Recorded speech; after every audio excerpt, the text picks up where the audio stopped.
Hey guys, welcome to another video from digit.in, and today we're going to compare the Vivo iQOO 3 and the Realme X50 Pro 5G.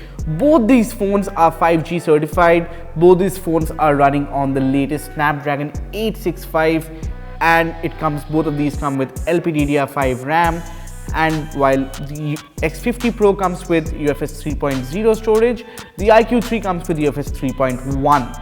And these are primarily the main differences in the hardware under the hood, and that's going to determine which one is the fastest out of these two smartphones. So what we did to compare the performance of the two phones is we ran a bunch of benchmark applications and then we played two popular games on both these phones and compared the results.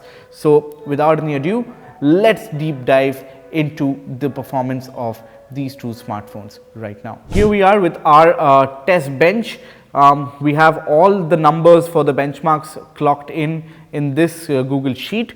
You have the numbers for iQOO 3 5G and the Realme X50 Pro. Let's start with Antutu 8.0. Straight off the bat, the iQOO 3 is scoring around 585,000, while the Realme X50 Pro is scoring around 564,000 with a difference around 20,000 points. We're going to say it's still tight, but this is essentially the kind of numbers that we're going to see going forward with most Snapdragon 865 devices. We have to pick a winner. The iQOO 3 wins the round for Antutu. Moving on to Geekbench, single core and multi-core numbers are once again higher on the iQOO 3 with a difference of 19 points. The iQOO 3 is higher with 928, while the X50 Pro is 909. Multi-core, it's around the X50 Pro goes ahead with 3300 points, while the iQOO 3 is around 3289 points. The difference is not much, around 20 points, but you still have, if you have to call out a winner, it's going to be the X50 Pro in multi-core and the Vivo iQOO in single core. Mobile Expert also pegs the Vivo iQOO 3 to be slightly faster than the Realme X50 Pro, while PC Mark pegs the X50 Pro to be faster than the iQOO 3. So overall, looking at the CPU performance, both seems to be really capable smartphones. It has outsmarted and outperformed the OnePlus 7T Pro before this. It has outperformed Realme's own X2 Pro. So 865 is looking promising as far as the CPU performance is concerned. Now let's look at the GPU performance. We ran 3D Mark Slingshot, Vulkan and both OpenGL. Then we ran GFX Bench and then we played a lot of games. So that gives us a good idea of the Adreno 650 GPU in both these smartphones. Now let's come down to gaming. We played both Call of Duty Mobile and PUBG Mobile, both at their highest possible settings, and it seems that both phones managed to offer and deliver very similar frame rates with very similar stability.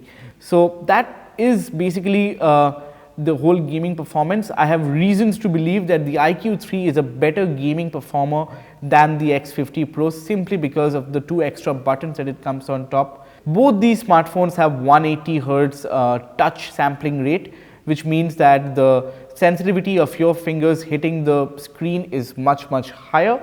Having said that, the the Realme X50, it comes with a 90 Hz refresh rate display.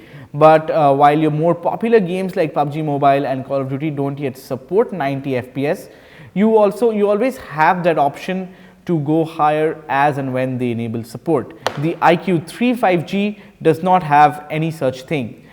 It's still a 60 Hz refresh rate display, but it does offer 180 Hz of touch sampling. So that is there.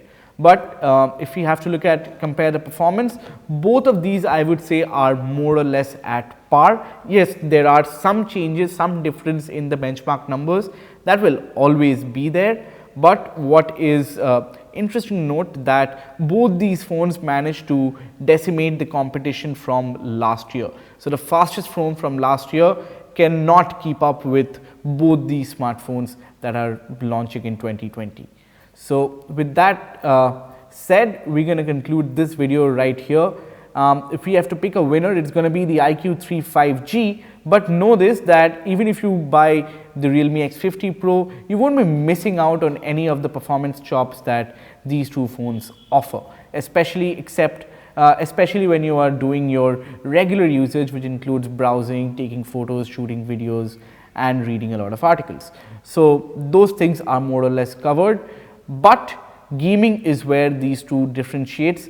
The iQOO 3 offers a lot more features, X2 Pro not as many, but still good enough for a lot of people. So that's all that we had to tell you guys about these two smartphones.